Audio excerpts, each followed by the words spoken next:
இப்போ நாங்கள் வெண்டைக்காய் சாதம் செய்ய போகிறோம். அதுக்காக வெண்டைக்காவை சின்ன சின்னதாக கட் பண்ணி வச்சுருக்கோம். ஒரு வானலில் கொஞ்சமாக எண்ணெய் ஊற்றிட்டு வெண்டைக்காவை சேர்த்து நல்லா வதக்கிக்கலாம். வெண்டைக்காய் நல்லா வதங்கிடுச்சு. இப்போ அதை ஒரு பிளேட்டில் மாற்றிக்கலாம். இப்போ அதே வானலில் கொஞ்சமாக எண்ணெய் ஊற்றி 2 மிளகா, கடுகு, உளுத்தம்பருப்பு, கடலைப்பருப்பு, கொஞ்சமாக மிளகு, சீரகம் எல்லாத்தையும் சேர்த்து நல்லா வதக்கிக்கலாம். கொஞ்சமாக தேங்காயும் சேர்த்துக்கலாம். எல்லாத்தையும் நல்லா வதக்கிட்டு அதையும் எடுத்துடலாம்.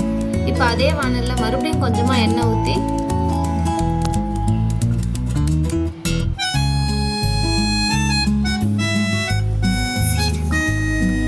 கடுகு, உளுத்தம்பருப்பு, கடலைப்பருப்பு சேர்த்து நல்லா வதக்கிக்கலாம்.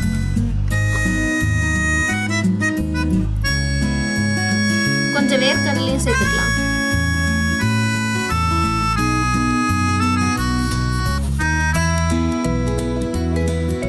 காரத்துக்கு 2 பச்சை மிளகாய், கொஞ்சமாக கருவேப்பிலை, வெட்டி வச்சிருக்க வெங்காயத்தையும் சேர்த்து நல்லா வதக்கிக்கலாம்.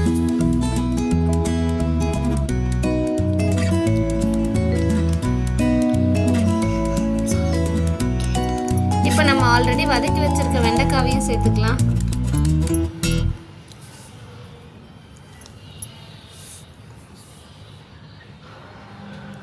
சேர்த்து நல்லா வதக்கிக்கலாம்.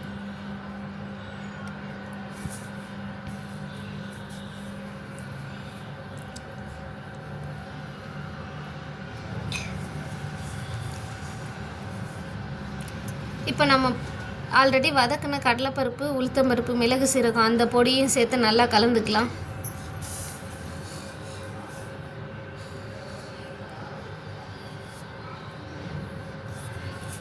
நல்லா கலந்துக்கலாம்.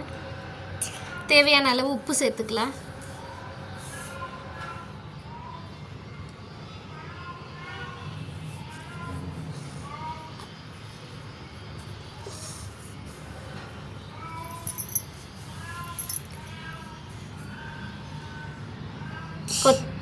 கொத்தமல்லியும் சேர்த்து கலந்துக்கலாம்.